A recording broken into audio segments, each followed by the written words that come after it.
நம்ம சேனல்ல பயோகிராஃபில பாக்குறோம். அந்த வகையில இன்னைக்கு யாரோட பயோகிராஃபின்னு எல்லாரும் தம்பு கெஸ் பண்ணிருப்பீங்க. ஆமாங்க, பிளேபேக் சிங்கர் மின்மினி அவர்களை பத்தி தான் எல்லாரும் இந்த வீடியோல பார்க்க போறோம். இவங்கள பத்தி பாக்குறதுக்கு முன்னாடி இவங்கள யாரெல்லாம் ரொம்ப மிஸ் பண்றீங்க அப்படின்றத கமெண்ட் பாக்ஸ்ல கமெண்ட் பண்ணுங்க. அது மட்டும் இல்லாம இவங்களை எனக்கு ரொம்ப பிடிக்கும், இவங்களுடைய பாடலும் எனக்கு ரொம்ப பிடிக்கும்ட்டு யாரெல்லாம் சொல்றீங்களோ அவங்க கமெண்ட் பாக்ஸ்ல ரெட் ஹார்ட்டின் கொடுக்கலாம். மியூசிக்கே தெரியாம இண்டஸ்ட்ரிக்குள்ள வந்து 3 வருஷத்துல ஆயிரக்கணக்கில் பாடல்களை பாடி கிட்டத்தட்ட 7 மொழிகள்ல இவங்களுடைய பாடல் ஹிட் ஆயிருக்கு. அந்த அளவுக்கு டாப் லெவல்ல வள வந்த இவங்க இண்டஸ்ட்ரிக்குள்ள நுழைஞ்ச ஒரு 4 வருஷத்துல பேசவே முடியாத அளவுக்கு போயிட்டாங்க. அதை தாண்டி அவங்க எப்படி அதை கடந்து வந்தாங்க, அவங்க எப்படி இந்த இண்டஸ்ட்ரிக்குள்ள வந்தாங்க, இப்போ அவங்க என்ன பண்றாங்க, அவங்களோட ஹிட்டான சாங்ஸ், இது எல்லாமே தான் இந்த வீடியோல பார்க்க போறோம். ஆகஸ்ட் 12, 1970 இவங்க பிறந்திருக்காங்க. 53 வயசு ஆகுது. இவங்க ஒரு மலையாளி, கீழ்மடு அலுவால தான் பிறந்திருக்காங்க. இவங்களுடைய ஃபுல் நேம் பாத்தீங்கன்னா பிஜே ரோஸ்லி. இவங்களுடைய ஹஸ்பண்ட் நேம் பாத்தீங்கன்னா ஜாய் மேத்யூ.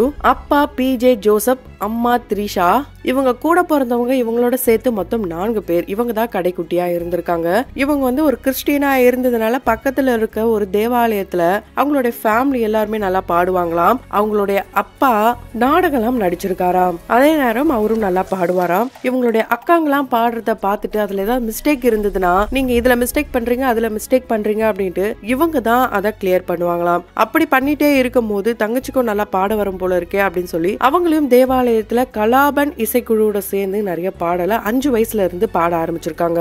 10 வயசுல இருந்து கமர்ஷியல் சிங்கராவே மாறிட்டாங்கன்னே சொல்லலாம். அந்த அளவுக்கு இந்த குழுவோட சேர்ந்து நிறைய இடங்கள்ல டிவோஷனல் சாங் அண்ட் கச்சேரிக்கெல்லாம் இவங்க போயிட்டே இருக்கிறப்பதான் இவங்களுக்கான ஒரு பட வாய்ப்பு தேடி வருது. அதுவும் மலையாளத்துல தாங்க வருது. 1989 ஸ்வாகதம் அப்படின்ற படம் மூலமா இவங்க மலையாளத்துல அறிமுகமாகறாங்க. எடுத்ததுமே இவங்களுக்கான வாய்ப்பு தேடி வரல. ஜானகி அம்மா தான் அந்த படத்துல பாட வேண்டிய சூழ்நிலை இருந்ததாம். ஆனா அவங்களால பாட முடியலையாம். அவங்களுடைய வாய்ஸ் மாதிரியே வேணும்னு சர்ச் பண்ணி பார்க்கும் போதுதான் கூட இருந்தவங்க இவங்க பாடுவாங்க, சூப்பரா பாடுவாங்க, உங்களுக்கு வேணா ட்ரை பண்ணி பாருங்க இப்படி எல்லாம் சொல்லியிருக்காங்க. அதனாலதான் ட்ரை பண்ணும்போது நல்லா பாடி அசத்துனதுனால கிட்டத்தட்ட 3 பாடல்களை ஒரே படத்துல பாடியிருக்காங்க. ஆரம்பத்துல வந்து கிளாசிக்கலே தெரியாது அப்படின்னு சொன்னவங்க பாடெல்லாம் பாடி முடிச்சதும் அந்த டைரக்டர்ஸே திட்டாங்களாம், நீங்க போய் தானே சொன்னீங்க பாட தெரியாது அப்படிலான்ட்டு. ஆனா சூப்பரா பாடி நல்ல ஒரு அப்ரிசியேஷன் கிடைச்சிருக்குங்க. அதை பார்த்துட்டு இங்க இளையராஜா அவர்கள் வாமா பாடுமாலாம் சொல்லலையாம். அவரும் என்ன பண்ணிருக்காரு, சிங்கர் ஜான்சி தெய்வீகராகம் கேட்டாலே போதும் இந்த பாடல் உட்பட பல்லாயிரம் பாடல்களை பாடி ஹிட் அடிச்சிருக்காங்க.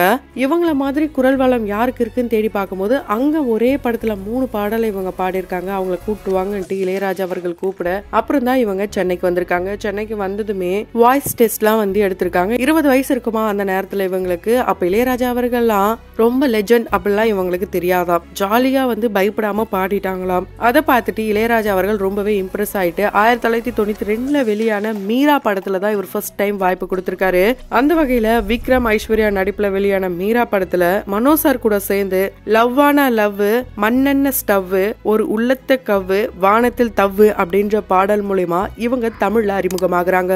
அதுக்கப்புறம் மனோஜ் சார் கூட சேர்ந்து நிறைய ஹிட்டான பாடல்களை கொடுக்கறாங்க. சொல்ல போனா மனோஜ் சார் இவங்களுடைய அண்ணன் தானா, அதாவது கூட பிறந்த அண்ணலாம் இல்லங்க. இண்டஸ்ட்ரியை பொறுத்த வரைக்கும் இவங்க அண்ணன் மாதிரி தான் ட்ரீட் பண்ணுவாரா. இந்த ஒரு பாடலை தொடர்ந்து திரும்பவும் ஏஆர் ரகுமான் அவர்கள் ஒரு வாய்ப்பை கொடுக்கறாரு. அதுவும் ரோஜா படத்துல இருந்து சூப்பரான சாங்குக்கு வாய்ப்பை கொடுக்கறாரு.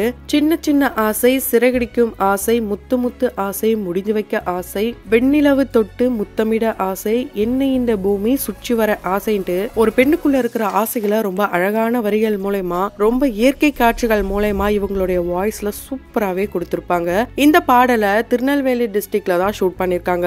பான தீர்ந்த அருவி அப்படின்ற ஒரு அருவியில தான் இந்த பாடலை ஷூட் பண்ணிருப்பாங்க. அப்ப பாத்தீங்கன்னா படகு சவாரிலாம் இருந்துதான். கூட்டம் ரொம்ப அதிகமாக வனத்துறையினர் என்ன பண்ணிருக்காங்க, இங்க வந்து சுற்றுலாக்கு நம்ம வந்து தடை போடணும் அப்படின்ட்டு தடை போட்டுட்டாங்களாம். அதுக்கப்புறம் 10 வருஷத்துக்கு அப்புறமா தான் இப்போ திரும்ப ரீஓபன் பண்ணி வெளியில இருந்து அப்படியே சுத்தி பார்க்கலாம் அப்படின்னு சொல்லியிருக்காங்க. உள்ளெல்லாம் போய் குளிக்க கூடாதாம். சோ யாரெல்லாம் இந்த அறிவுக்கு போய் குளிச்சிருக்கீங்க அப்படின்றத கமெண்ட் பாக்ஸ்ல கமெண்ட் பண்ணுங்க. இந்த சின்ன சின்ன ஆசை பாடல் மூலமா இவங்களுக்கு தனி ட்ரேட் மார்க்கெட் செட் பண்ணிட்டாங்கன்னு சொல்லலாம். ஏன்னா இவங்கள சின்ன சின்ன ஆசை மின்மினி அப்படின்னு தான் கூப்பிட ஆரம்பிச்சிட்டாங்க. இந்த மின்மினின் பேர் வர முக்கிய காரணம் இளையராஜா அவர்கள் தானா. ஏன்னா அவருடைய படத்துல இவங்க முதல்ல பாடும் போதுதான் அந்த பேரையே மாத்தி வச்சாராம். இந்த ஒரு பாடலை தொடர்ந்து அதே வருஷத்துல வெளியான தேவர் மகன் இந்த படத்துலயும் இவங்க 2 ஹிட்டான பாடலை கொடுத்திருக்காங்க. அதுல ஒரு பாடல் என்னன்னா, இந்த ஒரு பாடல் இல்லனா கல்யாண மேடையே இல்லன்னு சொல்ற வகையில தான் மணமகளே மணமகளே வாழும் காலம் சூழும் மங்களமே மங்களமே குணமகளே குணமகளே பாலும் தானும் நாளும் பொங்கிடுமே பொங்கிடுமே. இந்த பாடலை இவங்க சொர்ணலதா அம்மா கூட சேர்ந்து பாடியிருக்காங்க. அதே சொர்ணலதா அம்மா கூட சேர்ந்து இவங்க அரண்மனை கிளி படத்துல அம்மன் கோவில் கும்பம் இங்கே சூடி வரும் நேரமடி கும்பங்களை ஏத்தி வச்சு குலவியிட்டு பாடுங்கடி இந்த ஒரு பாடலையும் சேர்ந்துதான் பாடியிருப்பாங்க. அதுக்கப்புறம் இதே தேவர் மகன் படத்துல ரொம்பவே ஹிட்டான பாடல் என்னன்னா இன்று ஈடு பழகா. இந்த பாடல் ரொம்ப ரொம்ப ஹிட். இந்த பாடல ஜானகி அம்மா தான் பாடினாங்கன்ட்டு நிறைய பேருக்கு தெரியும். ஆனா ஃபர்ஸ்ட் வெர்ஷனே இவங்க தான் பாடினாங்களாம். அதுக்கப்புறம் தான் செகண்ட் தேர்டுன்ட்டு ஜானகி அம்மா பாடியிருக்காங்க. அந்த ஒரு பாட்டுக்கு நேஷனல் அவார்டும் கிடைக்குது. அந்த நேஷனல் அவார்டை வாங்கின ஜானகி அம்மா நான் வாங்கினதை விட இந்த ஒரு பாடலுக்கு என்ன மாதிரியே சூப்பரா பாடின மின்மினிக்கு தான் கொடுக்கணும், நான் தான் நிறைய அவார்ட்ஸ் வாங்கிட்டேன்னு ரொம்ப பெருந்தன்மையா அவங்க பேசியிருப்பாங்க. அதே அரண்மனை கிளி படத்துல இவங்க வாலி அவர்களுடைய வரிகள்ல மனோ சார் கூட சேர்ந்து அடி பூங்குயிலே பூங்குயிலே கேளு நீ பாட்டெடுத்த காரணத்தை கூறு யாரிடத்தில் உன் மனசு போச்சு நூல் போல உன் உடம்பு ஆச்சு இந்த ஒரு பாடலும் இவங்களோட வாய்ஸ்ல ரொம்ப ரொம்ப அருமையான பாடல். நிறைய பேருக்கு ஃபேவரட்டான சாங். இளையராஜா அவர்களோட இசையில இப்படி பாடிக்கிட்டே வரும்போது அவரோட இசையில தாலாட்டு அப்படின்ற படமும் வெளியாகுது. அந்த படத்துல மனோ சார் கூட சேர்ந்து மெதுவா தந்தி அடிச்சானே என் மச்சானே எதையோ சொல்லி துடிச்சேனே கை வச்சேனே இந்த ஒரு பாடல் ரொம்பவே ஹிட்டுங்க. கண்டிப்பா இந்த ஒரு பாடலை ஒன்ஸ் பாட ஆரம்பிச்சிட்டாங்கன்னா அந்த டே ஃபுல்லாவே ஹம் பண்ற அளவுக்கு தான் இந்த பாடல் ரொம்ப நல்லாவே இருக்கும். அரவிந்த் சுவாமி அவர்களும் சிவரஞ்சனியும் ரொம்ப நல்லாவே ஆடி இருப்பாங்க. இந்த ஒரு பாடல்ல இவங்களுடைய வாய்ஸ்ல கொஞ்சம் கம்மியா தான் இருக்கும். ஏன்னா அந்த நேரத்துல இளையராஜா அவர்கள் அவங்கள திட்டிட்டதாக சொல்லப்படுது. நீ ஏன் மத்த இசையில போய் பாடுற, இங்கதான் நல்லா பாடுறல, அங்க இங்க போகாம என்னோட இசையில மட்டும் பாடுன்ட்டு இளையராஜா அவர்கள் கண்டிச்சு அதனால அவங்க அந்த ஸ்டூடியோலயே ரெக்கார்டிங் டைம்லயும் ரொம்ப அழுது அங்க இருந்தவங்க அவங்கள சமாதானப்படுத்தின கதையெல்லாம் கூட இருக்காங்க. அது வரைக்கும் பயப்படாதவங்க அப்பதான் இளையராஜா அவர்களை ஃபர்ஸ்ட் டைமா பார்த்து பயந்தாங்களாம். இப்படி ஹிட்டான பாடல்கள் பாடிக்கிட்டே இருக்கும் போதுதான் இவங்களுடைய வாய்ஸ் ஒரு ஸ்டேஜ் ஷோல அப்படியே பிரேக் ஆகுது. 1993 ஒரு லண்டன்ல ஒரு ஸ்டேஜ் ஷோ பண்றாங்க. அங்கதான் இவங்களுடைய வாய்ஸ் லாஸ்ட் ஆகுது. அது மட்டும் இல்லாம பேசக்கூட முடியாத சூழ்நிலையும் ஏற்படுது. சில வருஷம் பேசவே முடியாம தான் இருந்தாங்க. நிறைய சிகிச்சை எல்லாம் எடுத்தாங்களாம். அந்த நேரத்துல அவங்களுடைய கான்பிடென்ட் போனதுனால தான் வாய்ஸும் போயிடுச்சாம். அப்போ ஏஆர் ரஹ்மான் அவர்கள் நிறைய வாய்ப்பெல்லாம் கூட கொடுத்தாராம். ஜானகி அம்மா இவங்களை கட்டி பிடிச்சு கூட அழுதுருக்காங்க. ஏஆர் ரஹ்மான் அவர்களுடைய அம்மா பாத்தீங்கன்னா கோயில் கோயிலா தர்காவா சேர்ந்து இவங்க கூட போயிட்டு இவங்களுக்காக நிறைய பிரார்த்தனைகள் கூட பண்ணிருக்காங்களாம். கங்கை அமரன் அவர்கள் இவங்களை ரொம்ப பாசமா பார்த்தாராம். வைரமுத்து அவர்களை இவங்களை தேடி கண்டுபிடிச்சு 1 lakh கொடுத்தாராம். மனோ சார் வீட்லயே இவங்களை வச்சு ஒரு சிஸ்டர் மாதிரி அவங்களுடைய வீட்டுல ஒரு பொண்ணு மாதிரியே பாத்துக்கிட்டாங்களாம் அவங்க வீட்டுல இருந்த எல்லாரும். இவங்களுக்கு இப்படி ஆகும் போது மின்மினி அவர்களுடைய அப்பாக்கும் ஹெல்த் இஷ்யூ ஆகுது. அப்படியே சென்னையில இருக்க ஒரு ஹாஸ்பிட்டல் அட்மிட் பண்றாங்க.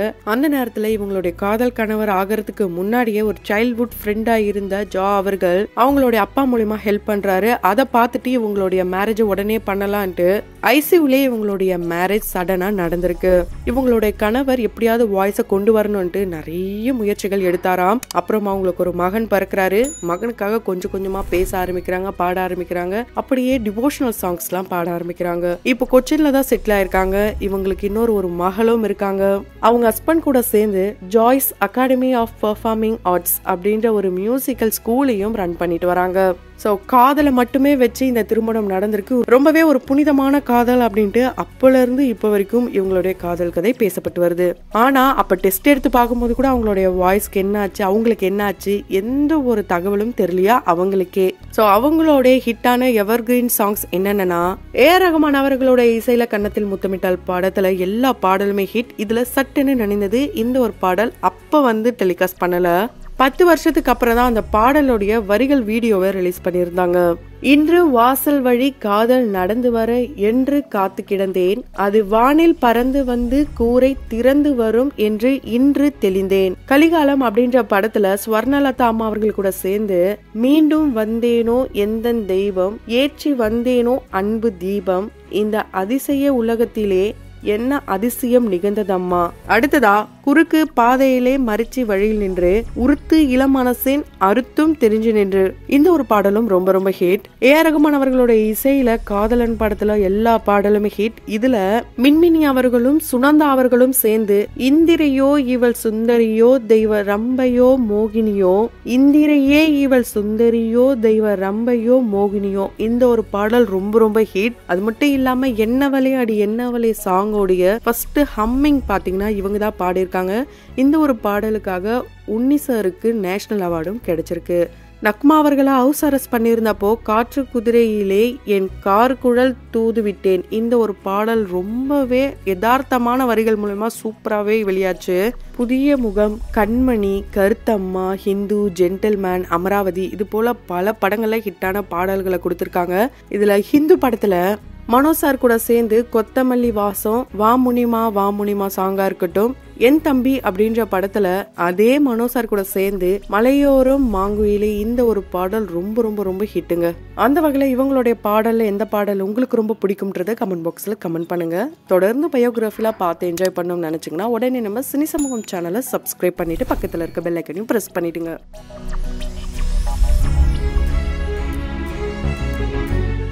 We are hiring. Requirements: video editor, content writer, and graphic designer. Apply now.